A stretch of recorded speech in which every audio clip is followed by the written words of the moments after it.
देखु विजु जनता दल रे माननीय मुख्यमंत्री आमर जे थिले नवीन पट्टनायक महोदय तांको ये आम कार्य कर आसुलु ग्रामांचल ठारू आरंभ करी सहरांचल पर्यंत सबु प्रकार कार्यक्रम आम सामिल थिलु। सक्रिय कर्मी हिसाब रे विभिन्न प्रकार सांगठनिक क्षेत्र हो जेकोसी प्रकार कार्यक्रम हो दृढ़तार सहित सुचारू रूपे आम पालन कर आसचु एवं निजर जो कर्तव्य रही जिते जोठी जहाँ भी दायित्व दियंती आम सब तुले आसचु सठिक रूपे तुले आसचु किंतु एबे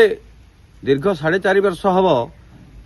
जी मोर जी पंचायत हो कि ब्लॉक हो जिते सब जनसाधारण मोर सब सहयोगी थिले एवं विजु जनता दल जिते सब कार्यकर्ता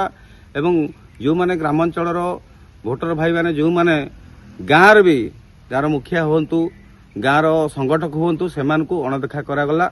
एवं बहुत दिन सहिबा परे जेतले तार अंतिम पर्याय है से निष्पत्ति कली एवं माननीय यशस्वी प्रधानमंत्री नरेंद्र मोदी कार्यशैली को अनुप्राणित होई एवं आमर जे प्रिय सांसद अच्छा माननीय सांसद सुकांत पाणिग्राही भाई कार्यशैली को आपणाई एवं मोहन सार जो मुख्यमंत्री जो ये अच्छी लोकप्रियता ताको अनुप्राणित होई मु शतादेह कर्मी मान धरी बीजेपी रे सामिल हेली।